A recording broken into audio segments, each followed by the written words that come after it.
Hello, good evening बच्चों। आप सभी को वीएम कोचिंग सेंटर में हार्दिक हार्दिक शुभकामनाएं। आज हमारे कोचिंग का पहला दिन है और पहले दिन हम पढ़ेंगे हिंदी का चैप्टर 1 जो गद्य खंड से लिया गया है। ठीक है। और इस चैप्टर का नाम है श्रम विभाजन और जाति प्रथा। श्रम विभाजन और जाति प्रथा एक क्या है? एक निबंध है। क्या है? निबंध है। निबंध, अब आप लोग पूछिएगा कि सर निबंध निबंध किसको कहते हैं? तो देखिए, निबंध हम उसको बोलते हैं कि जैसे कोई टॉपिक पे आपको बोल दिया गया 2 पेज लिखने के लिए, तो आप उसको लिख सकते हैं, यानी उसको हम निबंध बोलते हैं। ठीक है। जैसे में अब बोल दिया जाए डॉक्टर भीमराव अम्बेडकर के बारे में 5 लाइन आप लिखिए, तो आप लिख सकते हैं कि नहीं लिख सकते हैं? तो क्या बोलेगा? निबंध बोलेगा। इसी को चैप्टर का नाम दिया गया है श्रम विभाजन और जाति प्रथा। ठीक है। तो अब हम समझेंगे कि श्रम विभाजन और जाति प्रथा ही इस चैप्टर का नाम क्यों पड़ा। तो देखिए, श्रम का मतलब क्या होता है? काम होता है। ठीक है। और विभाजन का मतलब होता है बंटवारा। ठीक है। और जाति प्रथा, इस चैप्टर का नाम है श्रम विभाजन और जाति प्रथा। श्रम का मतलब कार्य या क्रम। ठीक है। काम, कार्य या क्रम। ठीक है। विभाजन का मतलब क्या? बंटवारा, यानी विभिन्न प्रकार के काम। जैसे में कोई नाई का काम करता है, कोई सफाई का काम करता है, तो कोई राजमिस्त्री का काम करता है, कोई कारपेंटर का काम करता है, यानी अनेक प्रकार के काम जो जाति के रूप में बांटा गया है, उसी को बताया गया है यहाँ पे चैप्टर के माध्यम से श्रम विभाजन और जाति प्रथा। ठीक है। एक निबंध है। ठीक है। अब इसके चैप्टर का जो लेखक है उनका नाम है डॉक्टर भीमराव अंबेडकर। ठीक है। इनको हम प्यार से बाबा साहेब डॉक्टर भीमराव अंबेडकर के नाम से जानते हैं। ठीक है। तो भीमराव अंबेडकर के बारे में हम आपको एक छोटा सा कहानी बता दे रहे हैं कि भीमराव अंबेडकर क्या थे। भीमराव अंबेडकर वही है जो हमारे भारत के संविधान लिखे हैं। ठीक है। भारत के संविधान डॉक्टर भीमराव अंबेडकर के द्वारा ही बनाया गया था। ठीक है। जिसको बनाने में 2 वर्ष 11 महीना और 18 दिन लगा था। ठीक है। कितना दिन लगा था? 2 वर्ष 11 महीना और 18 दिन। ठीक है। तो हम तो इनके बारे में जान गए कि हाँ, ये हमारे देश के लिए क्या थे। एक लॉयल थे, यानी एक वकील थे। जो डॉक्टर भीमराव अम्बेडकर थे, एक वकील थे। ठीक है। इनका जन्म हुआ था 14 अप्रैल 1891 में। ठीक है। कब हुआ था इनका जन्म? 14 अप्रैल 1891 में। किस जाति में हुआ था? तो महार जाति में हुआ था। ठीक है। महार, अब आप पूछिएगा कि सर महार जाति क्या होता है, हम पहला बार नाम सुन रहे हैं। तो देखिए, महार जाति जो होता है ना, जो पिछड़े वर्ग के जो लोग होते हैं, उन जातियों में एक महार जाति होता है। ठीक है। जो जिसको हम लोग दलित बोलते हैं। क्या बोलते हैं लोग? दलित बोलते हैं लोग। तो उसी में एक महार जाति आता है। ठीक है। अब इनका जन्म स्थान के बारे में हम लोग समझ ले कि इनका जन्म स्थान कहाँ है। तो इनका जन्म स्थान है महू, मध्य प्रदेश, या मध्य प्रदेश महू। ठीक है। तो इनका जन्म कहाँ हुआ है? महू, मध्य प्रदेश में। ठीक है। और इनका जन्म किस परिवार में हुआ है? तो इनका जन्म एक दलित परिवार में हुआ है। ठीक है। और देखिए, इन्हीं के नाम के अनुसार इनके माता जी का भी नाम है। ठीक है। अब कोई पूछेगा कि हाँ, आप श्रम विभाजन जाति प्रथा पढ़े हैं? तो आप बोलिएगा हाँ सर, हमको पढ़ाए हैं। तो पूछेंगे लोग कि हाँ चलिए, एक क्वेश्चन आपसे पूछते हैं कि भीमराव अम्बेडकर के माता जी का क्या नाम है? तो आपको याद रहेगा, ये ऑब्जेक्टिव में भी बहुत बार क्वेश्चन पूछा हुआ है। डॉक्टर भीमराव अम्बेडकर के माता जी का क्या नाम है? तो इनका नाम से ही रिलेटिव इनके माँ का नाम है। क्या नाम है? भीमाबाई। क्या नाम है? भीमाबाई। डॉक्टर भीमराव अम्बेडकर के माता जी का क्या नाम है? भीमाबाई नाम है। ठीक है। और इनके पिताजी का नाम पूछेगा लोग, तो पिताजी का नाम हो गया रामजी सकपाल। क्या है? रामजी सकपाल इनके पिताजी का नाम है। ठीक है। तो देखिए, यहाँ तक तो आप लोग को समझ में आ गया। कहिएगा तो एक बार फिर हम समझा देंगे। देखिए, इधर ध्यान दीजिए। श्रम विभाजन और जाति प्रथा 21 चैप्टर से लिया गया है, गद्य खंड के चैप्टर 1 से। ठीक है। क्या है? निबंध है। ठीक है। लेखक इनके कौन है? डॉक्टर साहब भीमराव अंबेडकर, जिनको हम दुलार से यानी अपना प्यार से क्या बोलते हैं?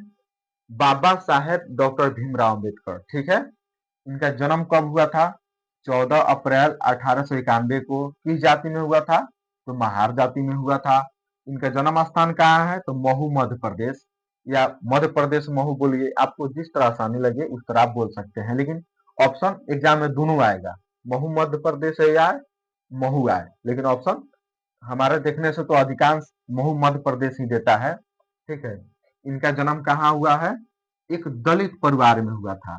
अभी आप लोग को हम बताए थे दलित परिवार, यानी आप लोग सुने होंगे जिसको दलित परिवार में लोग गिनती करता है, डोम का, चमार का, ये सब क्या होते हैं? ये सब दलित परिवार में आते हैं। किस परिवार में आते हैं? दलित परिवार में आते हैं। ठीक है, तो इनके माता जी का क्या नाम है? भीमाबाई।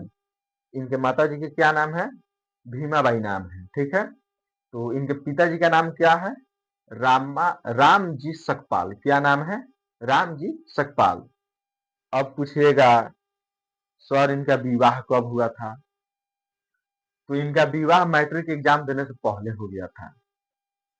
कब हो गया था? मैट्रिक एग्जाम देने से पहले हो गया था इनका मैट्रिक के विवाह। तब तो आप बोलिएगा कि सर जब डॉक्टर भीमराव अंबेडकर इतने बड़े आदमी थे तो इनका विवाह मैट्रिक एग्जाम देने से पहले हो गया, तो हम लोग का काहे नहीं हो सकता है? तो अरे भाई उस टाइम उस तरह होता था, बहुत छोटे छोटे उम्र में ही लोग का शादी विवाह हो जाता था। अभी जाके घर पे बोलेगे तो घर के लोग मारेगा भी, कहेगा है ससुर अभी तुम्हारा ब्याह की उम्र हुआ है।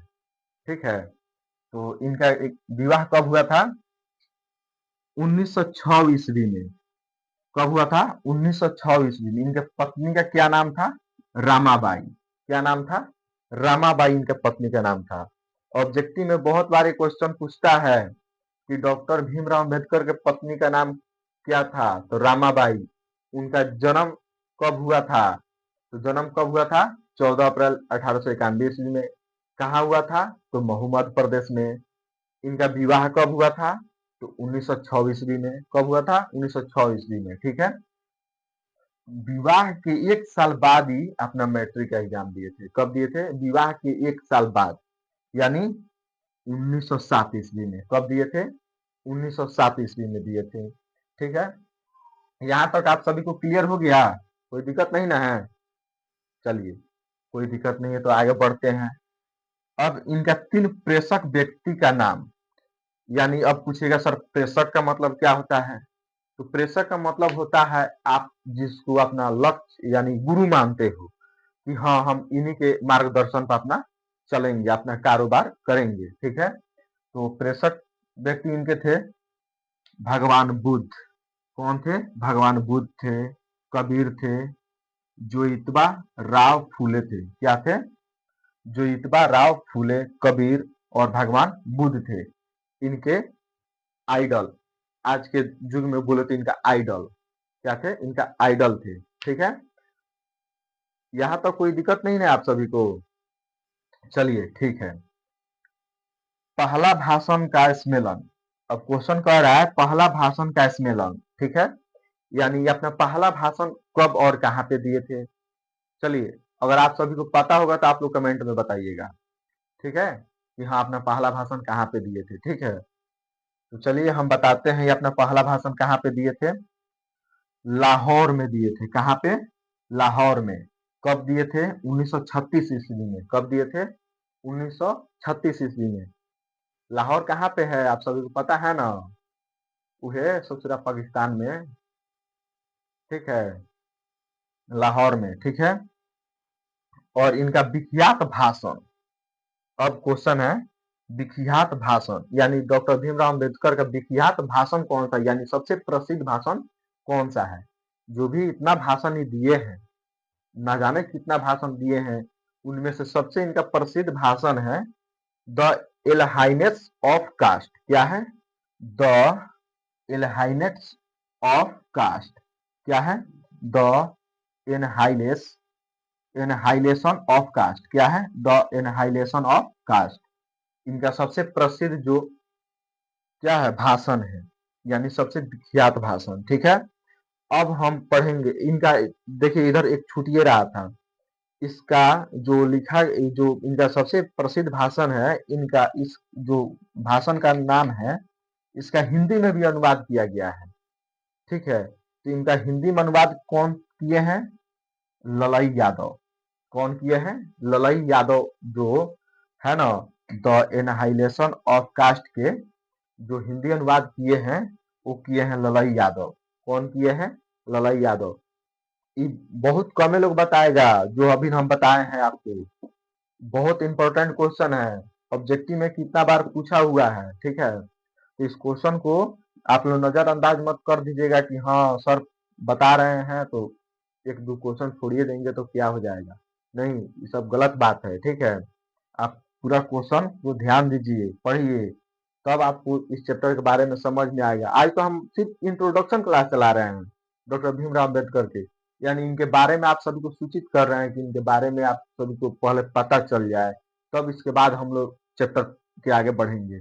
तब लघुत्तरीय दीर्घोत्तरीय जो भी प्रश्न है, ऑब्जेक्टिव है, ये सब क्या करेंगे इस इंट्रोडक्शन के बाद अगले क्लास में हम लोग चलाएंगे, ठीक है। तो अब इनका पढ़ना है प्रसिद्ध रचना। क्या पढ़ना है? प्रसिद्ध रचना। इनका प्रसिद्ध रचना का मतलब आप लोग समझते हैं, रचना का मतलब क्या होता है?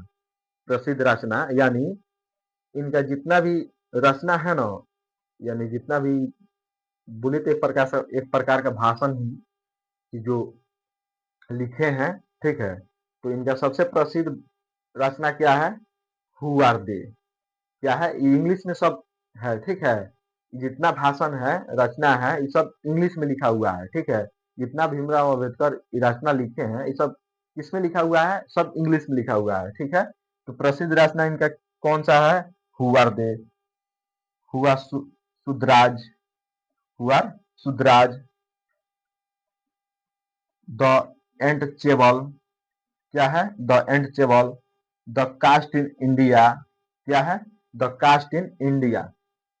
इनमें सबसे ज्यादा प्रसिद्ध हम हमारे देखने से, हम जहां तक पढ़े हैं उतना हमको पता है, हु आर दे और द कास्ट इन इंडिया।